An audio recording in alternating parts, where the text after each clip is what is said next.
Please, I kindly request. Have you ever wondered why local self-governance is so important in a country as diverse as India? The answer lies within the very essence of democracy, the power of the people. Consider this. India, with its vast landmass, varied languages, and diverse cultures, is not just a country, it's a subcontinent. Here, every region has its unique needs, challenges, and opportunities. So, who better to manage the affairs of a locality than the people residing there? This is precisely the rationale behind local self-governance. In a democratic setup, the power to govern should ideally be distributed among the people. And this decentralization of power is no easy task.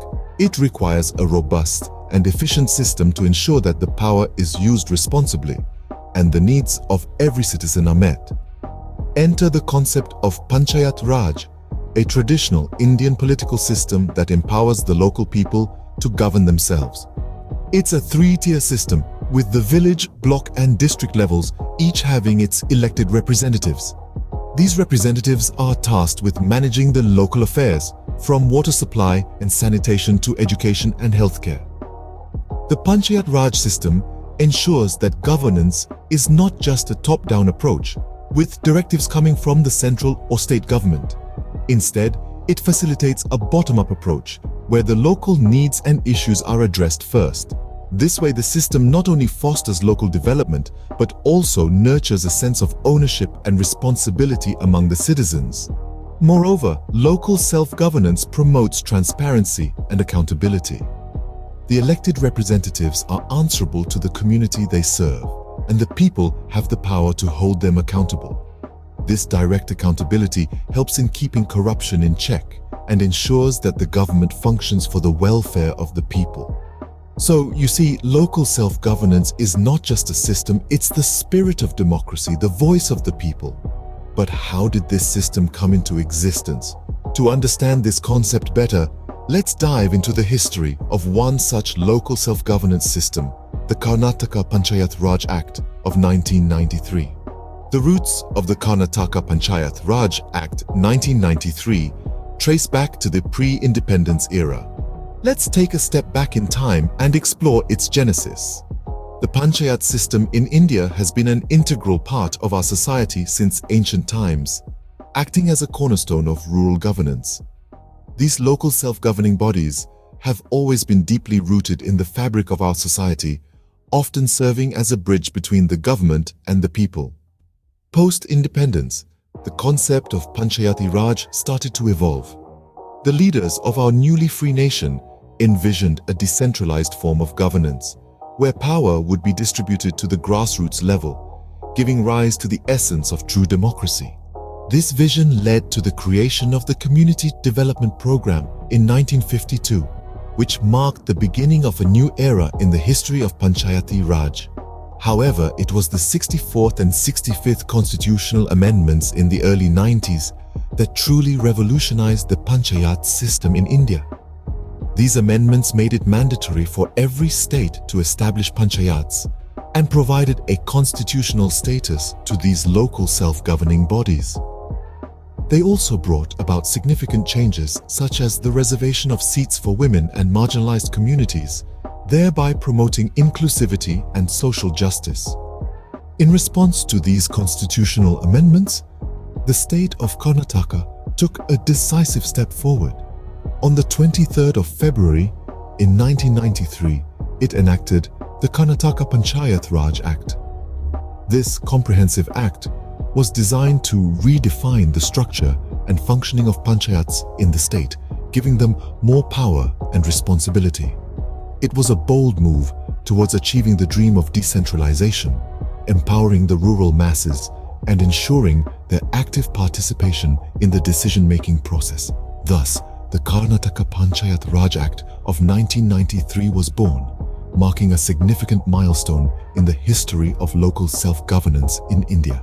The Karnataka Panchayat Raj Act 1993 is a comprehensive piece of legislation with several key features.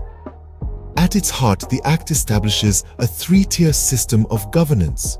This system is comprised of the Gram Panchayat at the village level, the Taluk Panchayat at the block level, and the Zilla Panchayat at the district level. Each tier operates independently yet collaboratively to ensure effective local self-governance. Let's delve deeper into the roles and responsibilities of each tier. The Gram Panchayat, being the first and most fundamental level, is responsible for the administration of the village.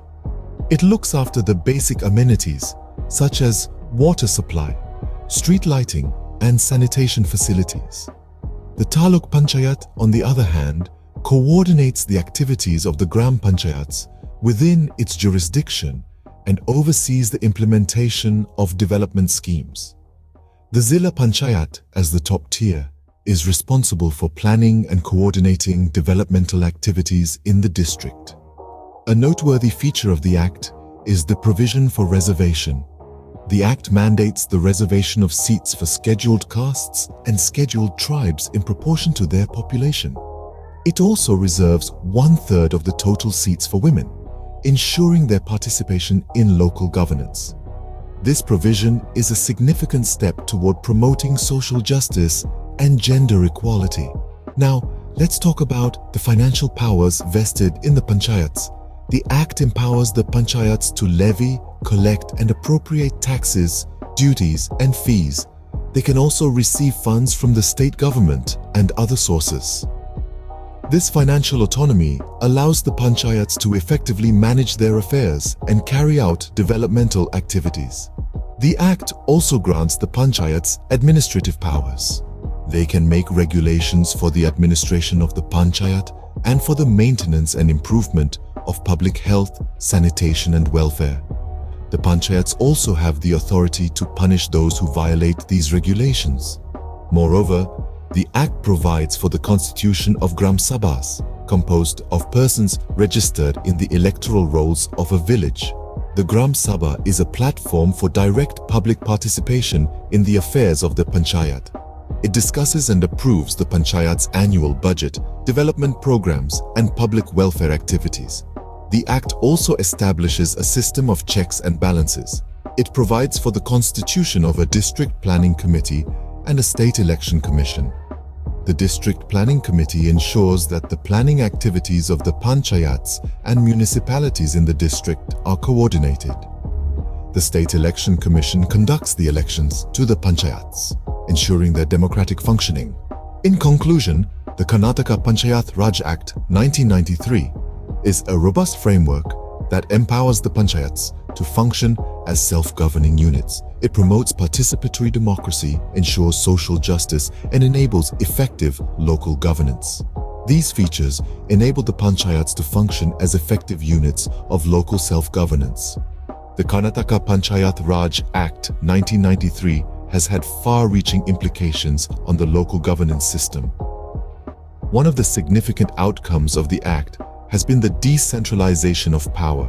It has given the reins of democracy directly into the hands of the rural masses, breaking the chains of centralized administration. The local self-governments, or panchayats, have been empowered to manage their affairs, from social welfare to economic development. Another profound impact has been the increased participation of marginalized communities. The Act mandates reservation of seats for women and other disadvantaged groups, ensuring their voices are heard in decision-making processes. This step has been instrumental in fostering social inclusivity and equity on the grassroots level, a milestone in the democratic journey of the state. The Act also brought about enhanced accountability and transparency. It established a system where the elected representatives are accountable to the people who elected them. It brought decision-making processes closer to the public, ensuring that the actions of the panchayat are transparent and open to scrutiny. However, the road to decentralization has not been without bumps. Issues like lack of financial autonomy, inadequate training of elected representatives, and entrenched societal biases have posed significant challenges. But these hurdles have not deterred the spirit of local self-governance.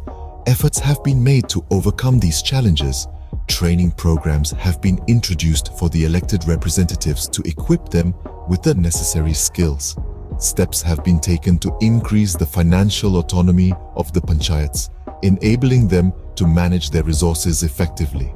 And societal biases are being tackled through increased awareness and sensitization programs. The Act is more than just a piece of legislation. It is a testament to the power of democracy, a beacon of hope for the marginalized, and a tool for social change. It has sparked a silent revolution, transforming the landscape of local self-governance in Karnataka.